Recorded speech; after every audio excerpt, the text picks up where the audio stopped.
Yesu ashimwe cyane bavandimwe.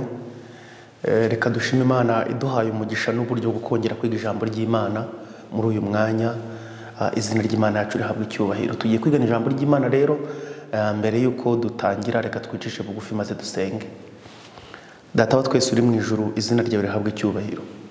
Turagushimira ubuntu tugiriye, turagusabye kugira ngo twigishe nk'uko bidusezeraniye. Woroshye imitima yacu ukoresheje umwuka wawe wera, dushoboze kwakira ijambo rya imitima yizeye. Duhana umugisha n'abana bakurikiye iki cyigisho, ubaye kugira imyumvire myiza. Tubisabye Imana Data mu izina rya Yesu, amen. Muri uyu mwanya rero, nk'uko nari maze kubibabwira, tugiye kwigana ijambo ry'Imana. Tugiye kwigana icyigisho gifite umutwe w'amagambo uvuga ngo kwizera no kubabazwa ku bwa Kristo. Kwizera no kubabazwa ku bwa Kristo. Ibyo bintu tugiye kubisoma muri Bibiliya, kandi bitewe nuko bifitanye isano n'ibihe tugezemo by'iminsi y'imperuka, ndifuza ko twabiha umwanya tukabitega amatwi tubyitondeye kugira ngo twumve ikintu ijambo ry'Imana rigiye kutwigisha. Ngiye gusoma amagambo aboneka mu rwandiko Paulo yandikiye Abafilipi. Mutega amatwi ayo magambo. Tugiye kuyasoma mu rwandiko Paulo yandikiye Abafilipi igice cya mbere, turayasoma ku murongo wa 29, wenda tugeza no kwa 30, ariko cyane cyane turaza kwibanda ku murongo wa 29. Ibi bintu tubyiteho kuko bitewe n'iminsi tugezemo, hari ugutsindwa abantu uyu munsi turi kugira mu rugendo rwa Gikristo, ariko tubitewe nyine no kudasobanukirwa uko urwo rugendo rugomba kugendwa n'uko Imana yagennye ibintu bigomba kugenda, ku buryo usanga ibintu abantu banyuramo n'ibyo biteze ni umurongo w'ubwabo biyandikiye. Noneho gutsindwa kwabo ugasanga bari kwivovotera Imana. Ikindi kintu cya kabiri, kubera ibintu tugiye kubona uyu munsi tugomba gucamo bimeze nk'ibyo Yesu yaciyemo, biraza kudusaba kuza kwiga iyi ngingo yo kwizera no kubabazwa ku bwa Kristo tubyitondeye. Reka dusome amagambo. Urwandiko rwandikiwe Abafilipi, urwandiko Paulo yandikiye Abafilipi igice cya mbere ku murongo wa 29 handitswe amagambo avuga ngo, kuko mutahawe kwizera Kristo gusa, ahubwo mwahawe no kubabazwa kubwe, mufite kwa kurwana mwambonanaga, kandi ari nako mukinyumvana na n'ubu. Imana ihabwa icyubahiro. Ijambo ry'Imana ritubwiye ibintu bibiri ngira ngo twitewe. Icya mbere riratubwiye ngo ntabwo twahawe kwizera Kristo gusa, ahubwo twahawe no kubabazwa kubwe. Ibi bintu ijambo ry'Imana ribitubwiye nk'ihame, ntabwo ari ibintu bishobora kubaho ku bantu bamwe cyangwa se abandi ntibibabeho. Oya, twahawe ibintu bibiri. Twahawe kwizera Kristo, duhabwa no kubabazwa kubwe. Nta n'ikintu wakora kereka nureka kwizera Yesu, ubwo nibwo no kubabazwa ku bwa Kristo nabyo uzabisimbuka, niba ryo jambo nakoresha.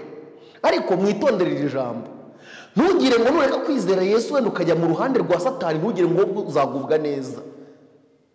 Ariko reka tugume mu ruhande rw'Imana ko icyo turi kwiga. Ijambo ry'Imana ritubwiye ko twahawe kwizera Yesu, tunahabwa no kubabazwa kubwe. Ni ibintu bibiri umukristo wese agomba kunyuramo. Agomba kwizera Yesu, kandi akazirikana ko nyuma yo kwizera Yesu agomba no kubabazwa kubera Yesu. Icya kabiri, muri uko kwizera Yesu no kubabazwa kubwe, Paulo aravuze ngo ibyo bintu mugomba kubikora. Yandikiraga Abafilipi, mufite kwa kurwana mwambonanaga, kandi ari nako mukinyumvana na n'ubu. Mu gitabo cya Yobu niho handitse amagambo avuga yuko igihe umuntu akiri muri ubu buzima abafashe igihe mu ntambara. N'inyandiko z'umwuka abantu zitubwira neza yuko imibereho ya Gikristo ni urugendo kandi ni intambara. Kubera iki iri somo ari ngombwa kuri twebwe?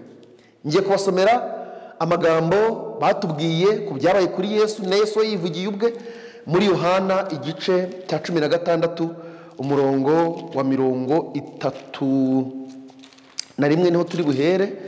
16 umurongo wa 31 handitswe amagambo avuga ngo Yesu arabasubiza ati, none murizeye? Dore igihe kirenda gusohora, ndetse kirasohoye, ubwo muri butatane umuntu wese ukwe mukansiga jyenyine. Ariko sindi jyenyine, kuko Data ari kumwe nanjye. Mu ntambara Yesu yarwanaga yakomezwaga nuko Data wa twese ari kumwe nawe. Umurongo wa 33, ibyo mbibabwiriye kugira ngo mugire amahoro muri jye. Mu isi mugira umubabaro, ariko nimuhumure nanesheje isi. Hari ibintu bibiri hano Yesu atubwiye. ihame rya mbere ni uko mu isi tugira umubabaro. Umuntu abura abana akababara, yanababyara akaba ari wamubabaza. Abura akazi akababara, yanakabona kakaba ari kamubabaza. Nta kintu wakora mu isi tugira umubabaro. Ariko Yesu amagambo avuze igihe atangaga ubuhamya bwe, ibi bintu mu byumve mu byitondeye. Igihe Yesu atangaga ubuhamya bwe aravuze ngo dore igihe cyenda gusohora ndetse kirasohoye, ubwo muri butatane umuntu wese ukwe mukansiga jyenyine, ariko sindi jyenyine kuko data ari kumwe nanjye. Ubu ni ubuhamya bw'imibereho Yesu guko yabagaho mu midugararo, mu ntambara, nuko Yesu yabagaho.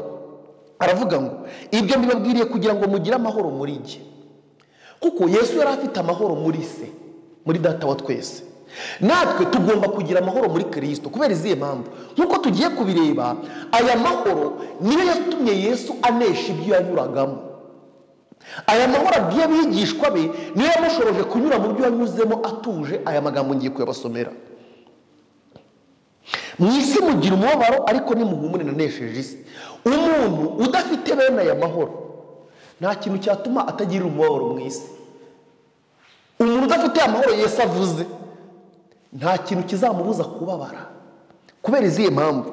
Uyu munsi tuvugana mu gitabo cy'Ibyahishuwe igice cya 6 ku murongo wa 4 hari itegeko ryatanzwe ryo kuvana amahoro mu isi.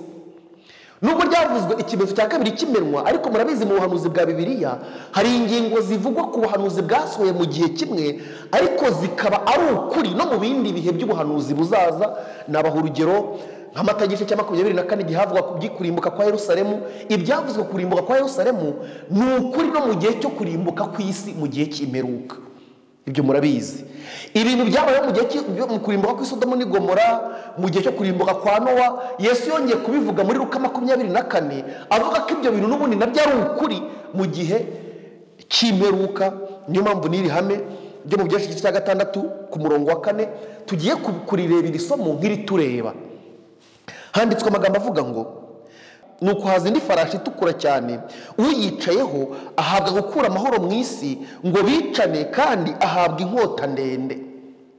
Impamvu ibintu tugomba kubyitaho ni ukubera iki? Hari itegeko ryatanzwe ryo kuvana amahoro mu isi, kubera ko abantu banze amahoro Kristo atanga azanwa n'ikintu bavuze mu Baroma igice cya 5 ku murongo wa 1.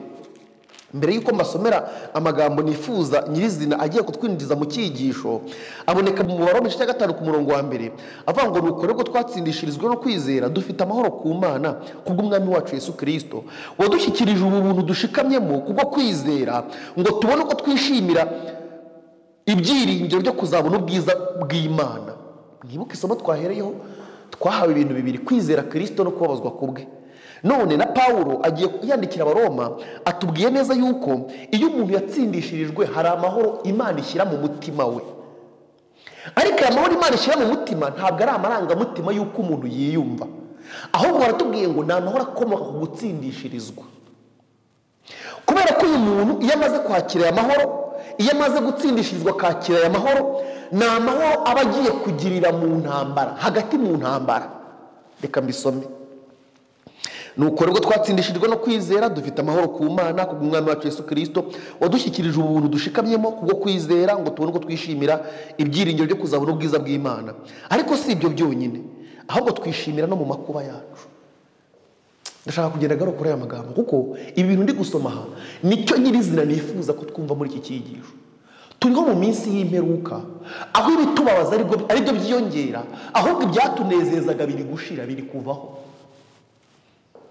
Uyu munsi hari abantu benshi bamaze igihe bishimira imiryango bafite. Uyu munsi mu miryango yabo niho hari intambara ziruta ziri hanze. Hari abantu bahoze bishimiye yuko Imana ibagiriye neza ikabaha akazi, mu kazi niho bafitiye intambara ubu. Mu bihe byatambutse abantu twajyaga twishimira yuko sizoni y'ihinga yatangiye, imvura ikagwa. Uyu munsi mwese murabizi imvura isigaye itangira kugwa. Inzego za leta zigahita zitangaza yuko muri iyo mvura abantu bagomba kwitonda, kubera ko izagwa ari nyinshi ihitana abantu. Izuba ryatangira kuva bakabwira abantu ko hazava izuba ryinshi rigatera amapfa, ku buryo uyu munsi iyi si nk'uko tumaze kusoma mu Byahishuriwe igice cya 6 umurongo wa 4 biragaragara neza ko itegeko ryatanzwe ryo gukura amahoro mu isi. Uyu munsi iri tegeko rwose riri gushyirwa mu bikorwa mu rwego rutangaje. Ibyo bivuze iki? Udahagaze mu murongo w'Abaroma igice cya 5 ngo nuko rero twatsindishirijwe no kwizera dufite amahoro ku Mana kubw'Umwami wacu Yesu Kristo wadushyikirije ubuntu dushikamyemo kubwo kwizera. Iri jambo bukomeze kuvuga ngo kubwo kwizera muryiteho. Hari ikindi cyo tuzigana, niba atari kubwo kwizera uzatsindwa.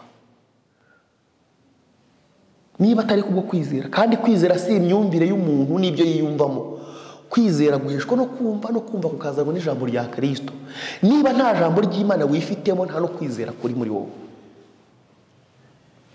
Amagambo yanditse mu gitabo cyanditswe na A.T. Jones kuri page 35 cyitwa The Three Angels Messages, ubutumwa bw'abamarayika batatu, page 35, yanditseho amagambo avuga ngo abantu benshi bakunda gusenga isengesho nk'iryo bigishwa ba Yesu basenze, bakabwira Yesu ngo twongerere kwizera.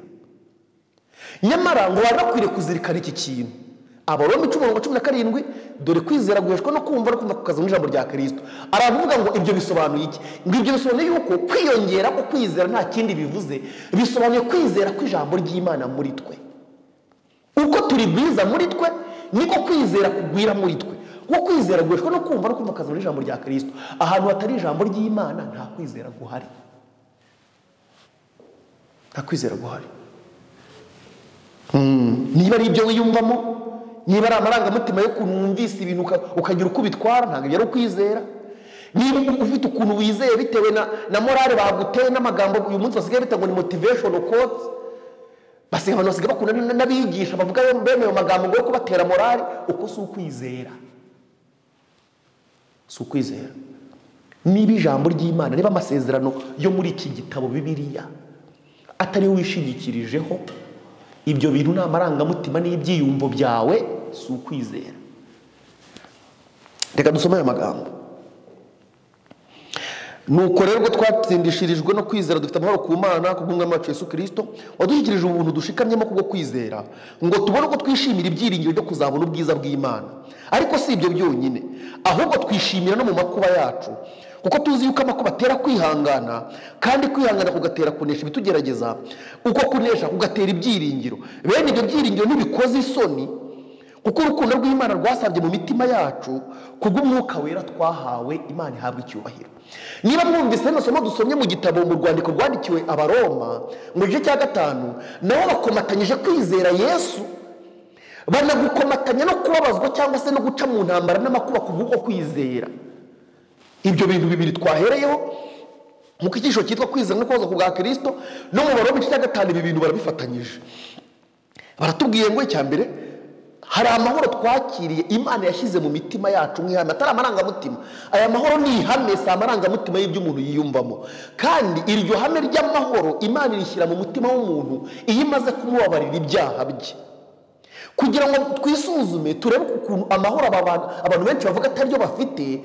Nuko tusuye mu Roma igice cya 5, aya mahoro baratubwiye ngo ariko si ibyo byonyine, ngo ahubwo twishimira no mu makuba yacu. Mwumvise uburyo uyu munsi umuntu bamuvuga, cyangwa aba yumvise hari ibintu mugenzi we batumva kimwe, ukabona yabuze amahoro, ari kuvuga amagambo menshi, ari guhamagarana n'abantu, ukabona ntatuje. Abantu bakumva ibyemezo bya leta zafashe, niba ari byo zabarenganyijeho nk'abakristo nk'ibyo bizera, ugasanga bavuze amagambo menshi, bananiwe guceceka, bananiwe kugumana ituza, kandi bavuga ngo ni abagenzi bajya mu ijuru. Uyu munsi abantu bagahanganishwa ngo nuko bamwe bajya mu rusengero, abandi mu matsinda n'amatsinda, cyangwa ugasanga arahanganye hagati yabo. Umuntu yananiwe kugumana ituza, kubera ko twatangiye isomo twasomye muri Yohana 16 uhereye ku murongo 31 kugeza ku 33, Yesu ubwe atwihaho urugero rw'uko yabagaho. Tugiye kureba aya mahoro, ibintu yanyujijemo Yesu igihe Yesu nawe isaha ye y'amakuba yari igeze, turebe ngo yabyitwaye mate. Tugiye gusoma amagambo aboneka muri kino gitabo cy'uwifuzwa ibihe byose. Ngiye gukoresha ino verisiyo yo mu mwaka wa 2018, ndasoma kuri page 550. Bino bishyashya bazanye nabonye ari page 585. ubwo baba bifite ibi bishyashya bazanye ejo bundi verisiyo 2024, ndasoma kuri page 550 ubwo ni mu cyigisho cya 75 cyitwa imbere ya Ana no mu rukiko kwa Kayafa. Imbere ya Ana no mu rukiko kwa Kayafa handitswe amagambo avuga ngo nisubisoza hasi ibanziriza gato isoza kugira ngo twumve situation uko yari iteye, kuko nuko twabibonye ibintu Yesu yanyuzemo natwe tugomba kubinyuramo mu buryo bumwe cyangwa ubundi. Iyo nzira niyo natwe tugomba kunyuramo kuko nawe wewe watubanjije kuyinyuramo. Kandi muramutse mwizi byahishuwe igice cya 11 mwabona uburyo n'abantu bagiye bizera Yesu bose mu karengane bagiye banyuramo, nubwo gashobora guhindura isura n'imiterere yako, ariko kubw'uko guhitamo uruhande rw'Imana abantu b'Imana bafite uko bageragezwa n'ibyo banyuzwamo. Reka turebe rero ko byagendekeye Yesu, uko yanesheje natwe niko tugomba kunesha. Page 550 uwifuzwe byose ingere 2018 nuko ndababwiye mu cyo cya 75 handitswe amagambo avuga ngo ariko mbere ya byose bagombaga kubanza gushakisha ikirego. Ukuvuga ikirego barega Yesu. Bari bataragira icyo babona. Anategetse ko Yesu ajyanwa kwa Kayafa. Kayafa yari mu Basadukayo kandi abenshi muri bo bari abanzi bakomeye ba Yesu. Kayafa wari ufite imyitwarire idahamye, nawe yari afite umutima utagira impuhwe kandi arangwa no guhubuka nka Ana. Bizeraga ko azakora ibishoboka byose ngo agirire nabi Yesu. Byari bigeze mu gicuku kandi hijimye cyane, maze abagize igitero batwaye imuri hamwe n'amatara bashorera imfungwa yabo bakomeza kugenda berekeza mu rugo rw'umutambyi mukuru. Icyo gihe abagize urukiko rukuru barateranye, maze Kayafa na Ana bongera guhata ibibazo Yesu, ariko ntibagira icyo bageraho.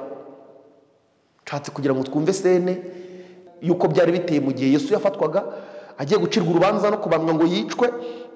Kandi iyi miterere nkuko dushobora kwisoma atandukanye ya Bibiliya, tuzagenda tugaruka muri ibi byinshi dutangiye gukora ubu ngubu, nuko ibi bintu dusomye uko byagendekeye Yesu natwe niyo nzira tugomba kunyuramo. Ariko ikigaragara buri muntu wese aramutse yisuzumye nuko tutiteguye, umwiteguro wacu ntushyitse. Kandi cyatubera kiza nuko twabyemera mbere yuko ikigeragezo kiza kugira ngo twitegure uko bikwiriye. Handitswe amagambo avuga ngo abagize urukiko ubwo bari bamaze guteranira mu cyumba cyo guca imanza, Kayafa yicaye imbere ku ntebe y'umucamanza mukuru. Iburyo bwe n'ibumoso hari hicaye abandi bacamanza, cyane cyane abashishikajwe n'urwo rubanza. Abasirikare b'Abaroma bari bahagaze iruhande rw'intebe y'icyubahiro Kayafa yari yicayeho. Ahaciye bugufi imbere y'iyo ntebe niho Yesu yari ahagaze. Abateraniye aho bose niwe bari bahanze amaso, kandi bose bari bashishikajwe n'urwo rubanza. Tega amatwi umva amagambo akurikiyeho rero. Muri abo bantu bose Yesu wenyine niwe wari utuje kandi acecetse. Aya magambo yarantangaje. Batubwiye yuko Yesu yari imfungwa, batubwiye urwango abantu bari bamufitiye, batubwiye inama bari bari kujya n'ukuntu bari bari kumuteragana, none bamugejeje mu rukiko. Batubwiye umutambyi mukuru Kayafa yicara ku ntebe y'umutambyi mukuru, abacamanza abandi baramukikiza, abasirikare b'Abaroma baramukikiza, Abayuda n'abandi bari bahungiye kubera urwo rubanza nabo baraza. Murumva icyo kintu? Ariko nubwo muri abo bose muri abo bacamanza muri bo ntawe wari uri gukatirwa ubwo gupfa, ahubwo aribo bari bagiye gucira Yesu urubanza. Baravuze ngo iyo mfungwa Yesu niwe wenyine wari utuje kandi acecetse. Aya mahoro, ibi byishimo n'uyu mutuzo witeguriye kuwugirira hagati y'abanzi bawe bakwanga. Niba utabasha kuyagirira mu rugo rwawe ngo nuko hari ibitagenda neza, niba aya mahoro utabasha kuyagira ngo kubera ko abantu bakuvuze nabi, niba uyu munsi umuntu yigisha ikintu kubera ko atari ko cyumva ukatangira guhungabana mu mutima wawe no mu bitekerezo byawe, gutuza bikakunanira, witeguye guturiza hagati y'abanzi bakurenganya? Ni ibintu dukwiriye kuba twisuzumiraho. Nimurebe ukuntu ibi bintu biba biri kuba uyu munsi. Abantu bari kwitana ba mwana gusa baterana amabuye, abandi bavugana amagambo, abantu bakora ibyigisho bikurikirana n'ibindi n'amawudi yakurikirana n'ayandi, bari kuvuga nyine abo bita nk'abanzi babo, cyangwa se abantu bameze nk'ababahemukiye bitewe n'ibyo batumva kimwe. Abo ubundi ahubwo bakabaye bene so. Witeguye kugira aya mahoro Yesu yari afite? ari mu rukiko hagati y'abanzi be bamushakagaho impamvu z'ibinyoma ziri butume bamwica. Ibi bintu babyiteguye. Ikije turi kwiga cyitwa kwizera Yesu no kubabazwa kubwe, kandi ntabwo ari ibyo twahimbye, ahubwo twabisomye mu Bafilipi, mu Rwanda rwandikira Abafilipi igice cya mbere ku murongo wa 29. Kuko mutahawe kwizera Yesu gusa, ahubwo mwahawe no kubabazwa kubwe. Ibi bintu urabyiteguye. Aya magambo yarantangaje. Ijambo ry'Imana tumaze gusomera tubwiye ngo mu rukiko umutambyi mukuru yicaye ku ntebe y'ubucamanza, abandi batambyi bamukikije baragize urukiko rukuru rw'Abayuda, abasirikare b'Abaroma baraho, Abayuda nabo baraho bamukikije mu rukiko. Ntabwo bisanzwe. Ubusanzwe mu rukiko imfungwa n'uregwa niwe umutaka arira atakamba adafite amahoro. Ariko mu buryo butandukanye n'ubwo, ijambo dusomye riratubwiye ngo mu gihe cyo gucirwa urubanza cya Yesu bari kumushakira ibirego by'ibinyoma, Yesu wenyine mu rukiko niwe wari utuje, ntabwo ari umutambyi mukuru, si abatambyi, si abamuregaga, ni Yesu wenyine niwe wari utuje kandi acecetse. Ibi bintu bihita bikibutsa amagambo Yesu yabwiye abigishwa be, kandi natwe ibi bintu bigomba kutubaho. Yesu yabwiye abigishwa be Yohana 16:31 ngo igihe kigiye kuza ndetse kirasohoye, na 32 na 33, ubwo muri butatane buri wese ukwe mukansiga jyenyine. Ariko Yesu abwira abigishwa ngo ariko ntabwo ndi jyenyine, kuko data ari kumwe nawe. Mbese waba ukomejwe n'uko Imana iri mu mutima wawe? Waba uhumurijwe n'uko Imana iri kumwe nawe? Cyangwa uhumurizwa n'uko ufite ibyo urya, n'uko ufite akazi, n'uko nta muntu urakuvuga, n'uko utararwara, yuko na bagenzi bawe mukiri kumwe bakigushyigikiye? Uyu munsi ikintu cyeze, abantu basigaye bakora uko bashoboye kose bagashaka itsinda babarizwamo rihuje imyumvire nabo kugira ngo ubwo bushyuhe biyumve bubahumurije. Ngiye kubasomera amagambo mu kigeragezo giheruka uko bigomba kutugendekera. Reka dusome aya magambo aboneka mu gitabo cy'Ibyakozwe byo mu minsi y'imperuka kuri page 461, ni igihenya cya 949. Turasoma n'igihenya cya 950.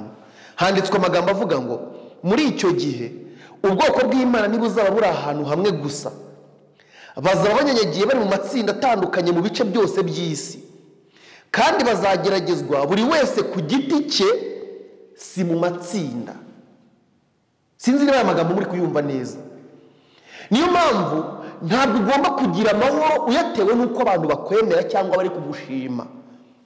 Ntugomba kugira amahoro bitewe n'uko abantu ibintu biri kukugendekera nk'uko ubyifuza.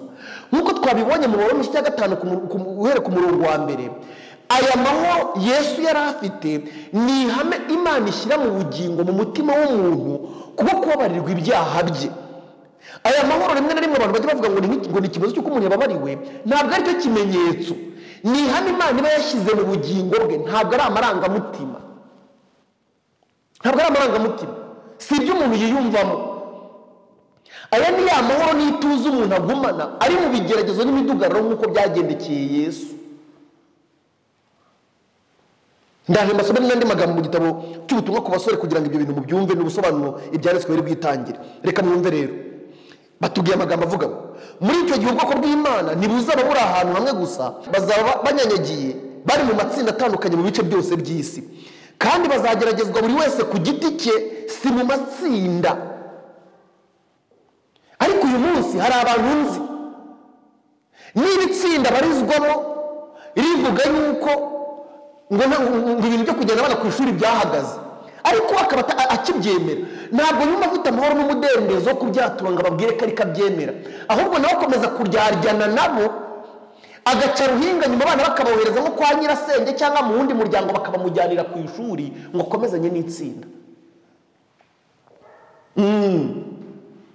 Niba bavuga yuko hari iyindi myumvire runaka bafitanye bati ibintu byo kujya mu rusengero ntibikemewe, ni ugucunga wenda akajya abandi bantu kugira ngo batazabimenya, uwo si umudendezo, ayo si amahoro. Hari uwigeze kumbwira ati ngewe tubungu kwereka abana bagiye kungwarana bwa kiti nahisemo korora inkoko atari ko rwihishwa, ati nahisemo korora inka ati rwihishwa kugira ngo batazabimenya. Uyu muntu koko afite amahoro cyangwa ari kunezezwa nuko abantu bamushima? Reka naremba somero amagambo mu ijambo ry'Imana. Ariko batubwiye ngo kandi bazageragezwa buri wese ku giti cye, si mu matsinda. Buri wese agomba guhangana n'ikigeragezo cye bwite. Niba uyu munsi n'ibyo mu rugo rwawe ubona utari kubishyira ku murongo ngo byemere, ibyo mu rugo reka tubyihuriye, no mu mutima wawe ubwawe gutuza byaranze kandi uvuga ngo warababariwe. Mujye mubona ibiganiro abantu bagirana ku mbuga nkoranyambaga biba birimo ituze cyangwa biba birimo intambara n'ibitekerezo bidahamye hamwe, rimwe na rimwe n'amarangamutima atari meza y'urwango. Ni igihamya dushatse twakwemera intege no gutsindwa kwacu muri iyi minsi kugira ngo bidufashe kwitegura. Ibyo bintu byabereye Petero umugisha. Igihe cya 950 kiravuga ngo kwizera kwa buri muntu mu bagize itorero kuzageragezwa nk'aho ari nta wundi muntu uri mu isi. Ariko uyu munsi hari abantu benshi amahoro yabashingiye ku matorero basengeramo, insengero bajyamo, korari baririmbamo, inshuti. Ariko reka masomero y'amagambo nababwira. Ubutumwa ku basore page ya 53 nagasubi gafite amagambo avuga ngo, umutwe w'amagambo avuga ngo mu mbaraga z'Uwiteka. Handitswe amagambo avuga ngo Yesu ni umucyo w'isi kandi mugomba gusanisha ubuzima bwanyu n'ubwe. Muri Kristo uzahabona ubufasha bwo kurema imico ikomeye itunganye kandi myiza. Ni muri Kristo, ntabwo ari mu itsinda, si mu rusengero, si muri bagenzi bawe. Baratubwira ngo muri Kristo uzahabona ubufasha bwo kurema imico ikomeye itunganye kandi myiza. Satani ntashobora kugira icyo atwara umucyo umurika uturuka kuri bene iyo mico. Uwiteka afitiye umurimo buri wese muri twe agomba gukora. Ntabwo yemera ko twazakomezwa n'imbaraga iva ku gushimwa n'abantu no kwitabwaho nabo. Ibintu muri kubyumva? Imana ntabwo yifuza ko twazakomezwa n'imbaraga iva ku gushimwa n'abantu cyangwa kwitabwaho nabo. Uyu munsi n'abantu bagenda ngo nararwaye ntibansura, ngo kandi bavuga ngo ni abantu b'Imana, ngo reba ukuntu agize ibyago ntibantabare, ngo ubuse ngo bavuga ko kandi dusengana. Niba wiringiye kuzakomezwa n'imbaraga ituruka ku bantu uzatsindwa. Muri gahunda y'Imana ibyo ntibirimo. Ndagira ngo mubwire ikintu, Imana ishobora kwemera ko ugira ibyago n'inshuti zawe ikanaziruza ntizikugereho, kuko muri bibiri byabayeho. Yobu yari afite inshuti, yari afite abantu yagiriye neza, ariko kubera ko mu kigeragezo yagombaga kunyuramo, yagombaga kukinyuramo wenyine kugira ngo umugambi w'Imana kuri usohore. Imana yakumiriye ko inshuti ze zose zitamugeraho, ahubwo nizamugezeho. Imana yemera ko inshuti zamugezeho ni arizo kuremereza ikigeragezo cye. Ariko igihe cy'Imana cyo kugerageza Yobu kirangiye, muzarasome muri Yobu 22, Imana itegeka ko za nshuti ze n'ababaturanyi n'abavandimwe yagiriye neza bahaguruka iwabo noneho bakamusanga baje kumuhumuriza no kumufasha. Ibintu byo kwivovota no kumva abantu bashaka gukomezwa n'imbaraga ituruka gushimwa n'abantu, wa mugani w'inyandiko dusomye, ibyo bintu mwabivuyemo ko nta kintu byadufasha muri uru rugendo.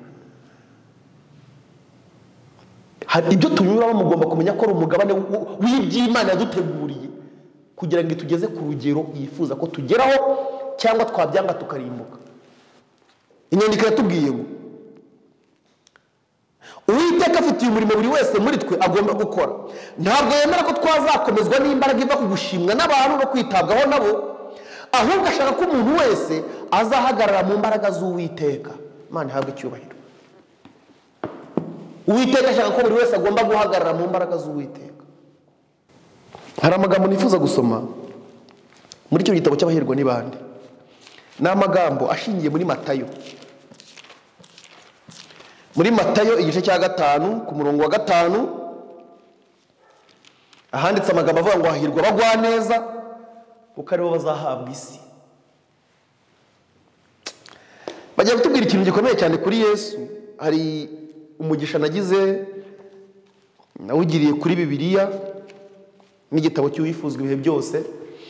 Hari iminsi bitewe n'ibihe wenda ntibugarukaho cyane kuko atari wo mwanya umuntu yabaga ari mu ntambara kandi zimufasaba kugira ibyemezo afata, kandi ibyo byemezo nabyo bikaba ari ibyemezo, ari icyemezo ufashe kikaba kigomba kugenda uko ibintu biri bukurikiraho biri bugende nabi cyangwa neza. Igitabo cy'uwifuzwa byose cyaramfashije cyane kino gitabo, kuko buri gihe naribazaga niko mbizi neza ko Yesu ibyo ndi kunyuramo nawe binyuzemo, igihe yegeraga muri situwasiyo nk'iyi yabyitwaye mate. N'ubu rero icyo kintu nicyo tugiye gukoresha. Bagiye kutubwira ikintu cyatumaga Yesu agira amahoro no mu ntambara no mu midugararo. Reka mwumve amagambo tugiye gusoma. Ngiye kuyasoma muri kino gitabo cy'Abahirwa ni bande, ngere mu mwaka wa 2019. Ngiki Abahirwa ni bande, ariko ngiye kugisoma nyine, ngiye gusoma kuri page ya 20. Abafite ibindi na ahantu basobanura nyine byasoma maze kubasomera muri Matayo igice cya 5 umurongo wa 5 havuga ngo hahirwa abagwaneza. Reka dusome page ya 20. Handitswe amagambo avuga ngo igihe twakiriye Yesu ngo ari umushyitsi utura mu mutima, amahoro y'Imana arenze y'umuntu wese yamenya azakomereza imitima n'ibitekerezo byacu muri Kristo Yesu. Ndagira ngo mubyumve neza yuko aya mahoro nk'uko nabibabwiye tugitangira iki cyigisho, ntabwo aya mahoro ari amarangamutima umuntu aba yifitemo, ahubwo muri iyi nteruro bivuze neza nk'uko twabisomemo mu Baroma 5 uhera ku murongo wa 1. Amagambo avuga ngo nuko rero ko twatsindishirijwe no kwizera dufite amahoro ku Mana kubw'Umwami wacu Yesu Kristo wadushyikirije ubuntu dushikamyemo kubwo kwizera. Niko twasomye. Ubwo rero hano batubwiye neza indi ngingo ishimangira hano ayo mahoro aturuka. Igihe twakiriye Yesu ngo umushyitsi utura mu mutima, amahoro y'Imana arenze y'umuntu wese yamenya azakomereza imitima n'ibitekerezo byacu muri Kristo Yesu. Ibyo bivuze iki? Nk'uko Abaroma 5 babitubwiye, iyo umuntu amaze kubabarirwa ibyaha bye, Kristo atura mu mutima we. Uyu Kristo uri mu mutima niwe uzanamo ya mahoro nawe yari afite. Nimwitegereza ibintu abantu bita amahoro nuko ibintu bibagendekera neza, n'ibyo bibwira bakumva bihuje nuko nabo babyifuza. Ariko yasi yo mahoro Yesu yari afite. Bamutweretse ari hagati mu rukiko ari kuregwa ibinyoma kandi akabiregwa nawe yaje gukiza. Bakaba bamushyigikira ariko nibo bari kumurwanya ngo bamwice. Batubwiye ngo mu rukiko Yesu wenyine niwe wari utuje kandi acecetse. Imibereho y'umukiza ubwo yari ku isi nubwo yabaga ari hagati mu midugararo, yari imibereho yuzuye amahoro. Twisuzume, twebwe muraza gusanga amahoro tuyabuzwa n'utuntu dutoya, ituze rikabura.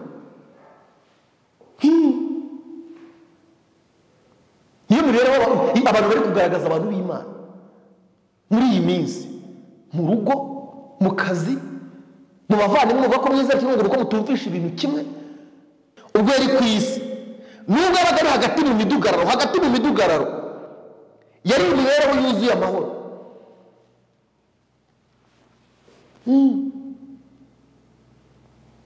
Nubwo benshi bafite uburakari bahoraga bamugenza, yaravuze ati uwantumye turi kumwe, data ntiyansize jyenyine kuko nkora ibyo ashima. Yohana 8:29. Mbese natwe twaba dukomezwa nuko Imana iri kumwe natwe, cyangwa dukomezwa nuko abantu benshi bari mu ruhande rwacu?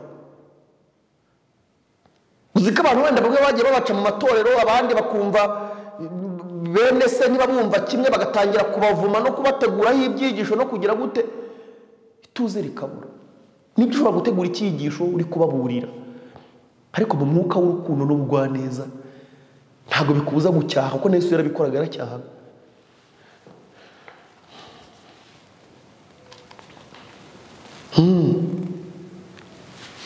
Ahubwo abantu niyo mwarabyitegereje, impamvu iki cyigisho dukwiriye kucyitaho, uyu munsi Satani ari kongera ibitandukanya abantu cyane.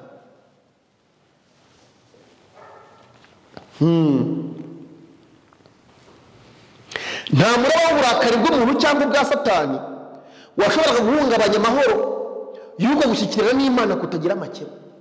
Imana ihabwe icyubahiro. Uburyo Yesu yashyikiranaga n'Imana, ngo nta muraba w'uburakari bw'umuntu cyangwa ubwa Satani washoboraga guhungabanya amahoro y'uko gushyikirana n'Imana kutagira amakemwa. Imana duteze iyi ntambwe. Imana duteze iyi ntambwe. Hari icyo tuzigana kizakurikiraho cyitwa akaga kegereje. Impamvu nifuje ko duhera kuri iki cyigisho, turagikeneye cyane.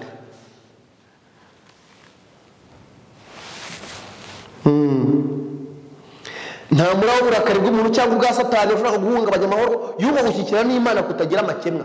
Gushyikirana n'Imana mu ijambo ryayo, kuko ariho Imana ivuganira natwe. Biravuze ngo mu gushyikirana n'Imana niho haturuka bene aya mahoro. Yesu yavugaga ku isano abantu bamukurikiye bakwiriye kugirana nawe. Ubutumwa bwiza bwa Yesu Kristo ko bwanditswe na Yohana 15 yabigaragaje nk'isano umuzabibu ugomba kugira n'amashami yawo. Yesu aravuga ngo rero ndi umuzabibu w'ukuri kandi data ni nyirawuhingira. Ishami ryose ryo muri rye ritera imbuto arikuraho, iryera imbuto ryose aryanganyaho amahage yaryo ngo rirusheho kwera imbuto. None mumaze kwezwa n'ijambo nababwiye, mugume muri rye nanjye ngume muri mwe. Nk'uko ishami ritabasha kwera imbuto ubwaryo ritagumye mu muzabibu, niko namwe mutabibasha nimutaguma muri rye.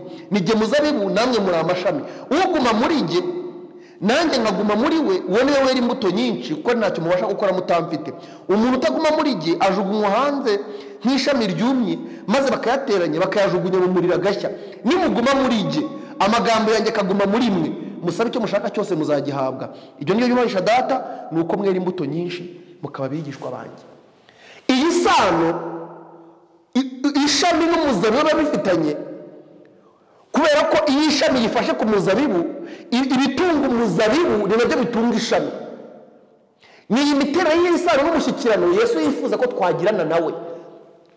Mu buryo bwahuranije yabivuze ku murongo wa 7, nimuguma muri jye amagambo yanjye akaguma muri mwe. Nimuguma muri jye amagambo yanjye akaguma muri mwe. Reka mwumve n'umuntu mbari komeye kuri babyanditse kuri page 53, baranditse ngo Imana yahaye abantu ijambo ryayo ari ukubihishurira ubwayo. Buri kuri gushya kumenyekanye aba ari uguhishura gushya kw'imico waryandikishije. Kwiga ibyanditswe byera nibwo buryo Imana yashyizeho kugira ngo buheshe abantu kugirana umushyikirano wa hafi n'umuremyi wabo. Mwumvise gushyikirana n'Imana kuko ni amagambo, ariko tujye duhuza wa mugani wa Bibiliya, aha bikeya na hariya bikeya. Batubwiye amahoro Yesu yari afite yuko yakomokaga mu gushyikirana n'Imana, kandi batubwira ngo nta muraba w'uburakari bw'umuntu cyangwa ubwa Satani washobora guhungabanya amahoro y'uko gushyikirana n'Imana kutagira amakemwa.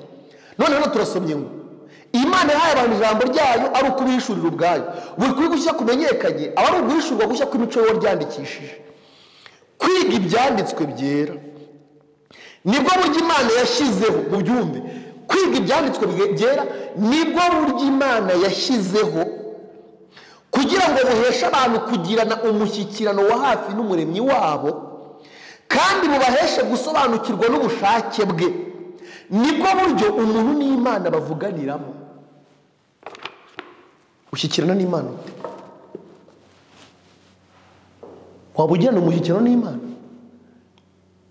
Dawidi we yarabivuze neza ukuntu yabigenzaga. Aravuga ati nabikiye ijambo ryawe mu mutima wanjye kugira ngo ntagucumuraho. Bivuze iki? Ni ya sano Yesu avuze muri Yohana 15, kuko uko ijambo ry'Imana ryagumaga muri Dawidi bimeze nk'uko ishami riba rifashe ku giti. Ngo Yesu yavuze. Ibyo bisobanuye iki? Dawidi yagombaga guhora yera imbuto kuko ijambo ry'Imana ryahoraga muri we. Nabiki ijambo rye mutima wanjye kugira ngo ntagucumuraho. Ijambo ry'Imana mu gitabo cy'Intambara Ikomeye dusubira mu magambo page 53 avuga ngo Imana yahaye abantu ijambo ryayo ari ukubihishurira ubwayo. Buri kuri gushya kumenyekanye kuba ari uguhishurwa gushya kw'imico waryandikishije. Nimwe byumvise baravuze baranyura ngo kwiga ibyanditswe byera nibwo buryo bwashyizweho n'Imana ngo buheshe abantu gushyikira n'umuremyi wabo. Maze baratubwira ngo nibwo buryo umuntu n'Imana bavuganiramo. Kandi Yesu aratubwira ati mbasigiye amahoro, amahoro yanjye ndayabahaye. Mwemere ko bagaragu banjye munyigireho, kuko ndi umugwaneza kandi noroheje mu mutima, namwe muzabona uburuhukiro mu mitima yanyu. Yohana 14:27 na Matayo 11:29. Mwikorerane nanjye umutwaro wo gukorera guhesha Imana ikuzo no kuzahura inyoko muntu, kandi muzasanga kunkorera byoroshye n'umutwaro wanjye utaremereye. Abantu bihugiraho muri iyi minsi, mbese ngo mwarumvise uburyo mu bihugu byateye imbere by'Iburayi na Amerika no mu bihugu byateye imbere byo muri Aziya, mwarumvise uburyo abantu barwara indwara zo mu mutwe ndetse bikabageza ku kwiyahura. Mwarumvise ukuntu ari benshi cyane. Nko muri Leta Zunze Ubumwe za Amerika mu gihe cya COVID bavuze yuko na mbere yuko COVID itera byibura abantu 46,000 kugeza kuri 47 bariyahura buri mwaka muri Leta Zunze Ubumwe za Amerika, mu gihugu cya mbere ku isi gikize. Mwamuzi impamvu? Tugiye kuyisoma hano hasi. Abantu n'imibanire y'abantu n'abandi yarangiritse. Buri muntu wese asigaye atekereza kandi agakora agamije kwihesha inyungu no kwigukura yishira gusa ikintu cyagirira abandi neza. Iyo nta nyungu wagifitemo ntashobora kugikora. Niyo mpamvu amagambo aravuga ngo kwikunda niko kutubuza amahoro muri iyi minsi y'imperuka. Kubera ko Pawulo yandikira Timoteyo mu rwandiko rwa mbere yanditse mu gice cya 3 avuga iby'ubuhenebere buterwa mu minsi y'imperuka. Yongeye kugaruka kuri aya magambo. Niyo mpamvu abantu benshi muri iyi minsi y'imperuka barushaho gusara. Indwara zo mu mutwe zigomba kurushaho kwiyongera kubera impamvu ngiye kubasomera. Kubera ko ngiye kusoma muri Bibiliya, muzirikane ijambo dusomye riratubwiye ngo kwikunda niko kutubuza amahoro. Urwandiko rwa mbere Pawulo yandikiye Timoteyo, dusoma ayo magambo. Urwandiko rwa mbere Pawulo yandikiye Timoteyo kugira ngo mwumve impamvu muri iyi minsi y'imperuka n'abantu benshi babuza amahoro, barimo n'abavuga ko bajya mu ijuru. Urwandiko rwa kabiri Pawulo yandikiye Timoteyo igice cya 3 hari umutwe w'amagambo uvuga ngo ubuhenebere buteye ubwoba bwo mu minsi y'imperuka. Aya mahoro Yesu yari afite toyakeneye muri iyi minsi y'imperuka, kubera ko amahoro ari kurushaho gushira mu isi mu nzego zose. Kandi aya mahoro umuntu utayafite ntabwo ashobora kuzanyura mu bintu bimeze nk'ibyo Yesu yanyuzemo ngo aneshe nk'uko Yesu yanesheje. Ntabwo twaye kwizera Yesu gusa, ngo twahawe no kubabazwa kubwe.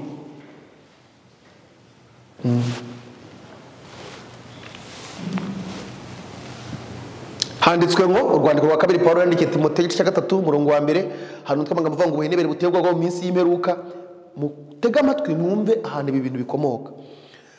Umenye ko mu minsi y'imperuka hazaza ibihe birushya, kuko abantu bazaba bikunda.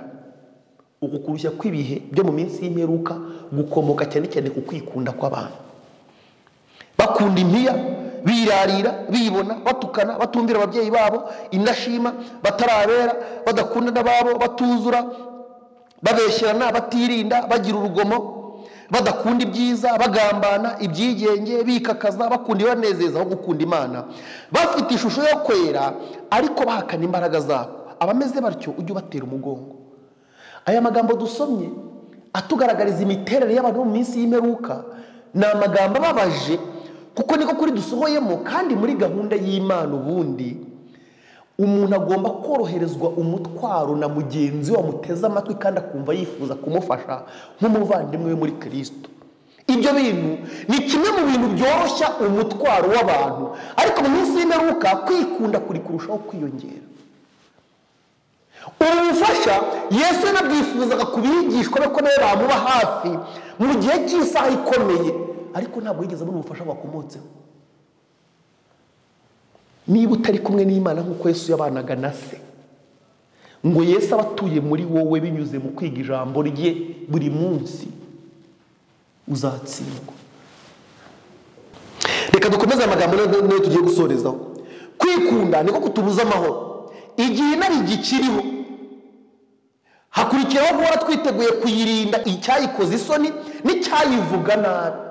mwari muzi ko uyu munsi hari ababwiriza, hari abizera, hari abakuru b'itorero, hari abapasitoro, hari abantu barwanira inarijye zabo ngo zidakorwa n'isoni, ariko mu ishusho yo kurwanirira umurimo w'Imana. Ngo ibyo nabwirije, ngo ubusa nibumva nisubiyeho, ngo ubusa numva ngo babyemeye, ngo nsigaye nemera ibi. Ni imvugo nyinshi cyane Satani abakoresha mu bantu nyine kugira ngo inarijye z'abantu zizamuke. Hari ibyigisho tugiye kwiga mu minsi iri imbere bizadufasha cyane. Igihe nari gikiriho hakurikiraho guhora twiteguye kuyirinda icyayikoze isoni n'icyayivuga nabi.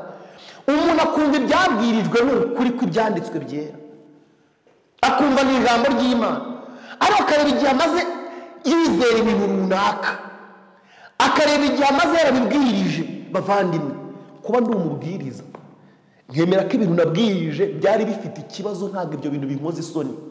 Kugundira ibintu bipfuye bidahuje n'ijambo ry'Imana ibyo bikoze umuntu isoni. Petero yihakanye Yesu, ariko arihana. Ntabwo byabujije Yesu kumusubiza mu murimo we, akaba n'umwe mu bari abayobozi b'itorero ry'intumwa, kandi byabuzaga bagenzi be kumwubaha. Kwihana ntibikoze isoni, bihesha umuntu icyubahiro cy'ukuri. Ngo ariko igihe twapfuye ubugingo bwacu bukaba buhishanywe na Kristo mu Mana, ntabwo tuzite ku gukerenswa no kugirirwa nabi. Ntituzagira amatwi yumva batugaya, kandi tukaba impumyi zitabasha kureba uko dusuzugurwa n'uko tugirirwa nabi. Umva ibi bintu. Urukundo rurihangana, rukagira neza. Urukundo ntirugira ishyari. Urukundo ntirwirarira, ntirwihimbaza, ntirukora ibiteye isoni, ntirushaka ibyarwo, ntiruhutiraho, ntirutekereza ikibi ku bantu, ntirwishimira gukiranirwa kw'abandi, ahubwo rwishimira ukuri. Rubabarira byose, rwizera byose, rwiringira byose, rwihanganira byose. Urukundo ntabwo ruzashira. Mu rwandiko rwa mbere Pawulo yandikiye Abakorinto 13 umurongo wa 4 kugeza ku wa 8 handitswe amagambo avuga ngo akurikiraho rero: umunezero ukomoka mu by'isi urahinduka, ariko amahoro ya Kristo ni ay'ibihe byose kandi ahoraho. Ni ay'ibihe byose kandi ahoraho. Imana ihabwa icyubahiro. Ntabwo ashingira ku kintu icyo ari cyo cyose cyo muri ubu bugingo, haba ku bwinshi bw'ubutunzi bwo mu isi cyangwa se ku bwinshi bw'inshuti zo mu isi. Uzi ibihombo abantu bari kugira muri iyi minsi, ukuntu biri kubatera gusara no kurwara mu mutwe. Uzi gutekereza ko umuntu azasonza nibaramuka bamwirukanye ku kazi, imyanzuro mibi biri gufatisha abantu niyo byabafatishije. Uzi gutekereza yuko mwashakanye atakumva, atagufata neza, ukuntu biri gutera abantu guhagarika umutima no kubunza imitima no kumva batishimye. Ni ukubera ko amazi banywa bavomera mu bitega bitobotse bitabasha gufata ayo mazi. Niko inyandiko itubwira. Kubera izihe mpamvu? Umva amagambo turi gusorezaho. Umunezero ukomoka mu by'isi urahinduka, ariko amahoro ya Kristo ni ay'ibihe byose kandi ahoraho. Ntabwo ashingira ku kintu icyo ari cyo cyose cyo muri ubu bugingo, haba ku bwinshi bw'ubutunzi bwo mu isi. Wungutse, wahombye, amafaranga yaje adahari, wariye, ushonje, aya mahoro Yesu atanga ntabwo ashingira ku miterere y'ibintu hano mu isi. Baratubwiye ngo ntabwo aya mahoro ashingira ku kintu icyo cyose cyo muri ubu bugingo, haba ku bwinshi bw'ubutunzi bwo mu isi cyangwa se ku bwinshi bw'inshuti zo mu isi. Umuntu agafatishwa icyemezo atemera mu mutima we kugira ngo bagenzi be batagira ukundi kuntu bamufata, ugahemukira Imana. Benshi barayobye bitewe n'uko twamunaniwe gufata icyemezo ngo nubwo twahagarara twenyine, ngo ariko tuba tuzi neza ko duhagaze nk'uko ijambo ry'Uwiteka ryavuze. Igihe kimwe mwarabisuye mu ntambara ikomeye, Martin Luther bamujyanye mu nama y'abacamanza igihe Kiliziya Gatolika yamuregaga yuko nyine yigumuye ku buyobozi bwayo. Abayobozi b'isi b'icyo gihe mu bwami bw'abami bw'Abaroma bw'icyo gihe, cyane cyane mu Budage, nk'abami b'Abadage wo mu Budage n'ibikomangoma bicaye muri sale, Martin Luther adafite undi muntu umuvuganira, yababwiye ijambo rikomeye nakunze. Yarababwiye ati ibyanditswe byera ndabizi neza ko biri mu ruhande rwanjye, ariko ntabwo biri mu ruhande rwanyu. Icyo kintu cyakomezaga Martin Luther, nk'uko Yesu yakomezwaga n'uko Imana iri mu ruhande rwe. iryo ari ryo bidukomeza. Kristo niwe soko y'amazi y'ubugingo kandi umunezero umukomokaho ntushobora gushira. Iyo ubugwaneza bwa Kristo bugaragarijwe mu rugo ntibutera intonganya, ntibusubizanya uburakari, ahubwo buhosha umujinya kandi busakaza ineza igera kubo mu rugo bose. Igihe ubugwaneza bwimakajwe butuma imiryango yo ku isi iba umugabane umwe w'umuryango ukomeye wo mu ijuru. Bavandimwe, dusoza ndagira ngo mbibutse amagambo nasomye ashingiye muri Matayo 5. Nuko Yesu yigisha icyigisho cyo ku musozi baranditse ngo ariya yari ari kwigisha nta mahame yo mu bwami bwo mu ijuru. Niba twifuza kuzaba mu ijuru, aya mahame agomba kutugenga. Rero bavandimwe, ntabwo twahawe kwizera Yesu gusa, ahubwo twahawe no kubabazwa kubwe. Abafilipi 1:29.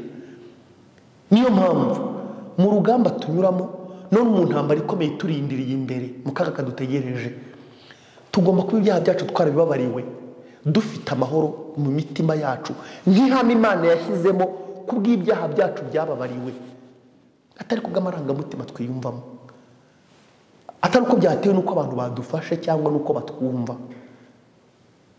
Icyo kintu kizadutambutsa nk'uko Yesu yakomeje guhagarara ashikamye mu midugararo n'ibyago n'ibibazo byose yanyuzemo. Ndabasabira cyane ngo Uwiteka aduha amahoro arenze y'umuntu wese yamenya, akomereza ubuntu bwe mu mitima yacu mu izina rya Yesu. Dusenga Imana. Data wa twese uri mu ijuru, izina ryawe rihabwe icyubahiro. Turagushima kubw'ijambo ryawe, abarikurikiye waha umugisha, kandi twe dutere kwisuzuma, uduhe wa mutima wari muri Kristo Yesu, ngo twizere kandi twishimire no gusangira imibabaro nawe. Tubisabye Imana Data mu izina rya Yesu. Amen.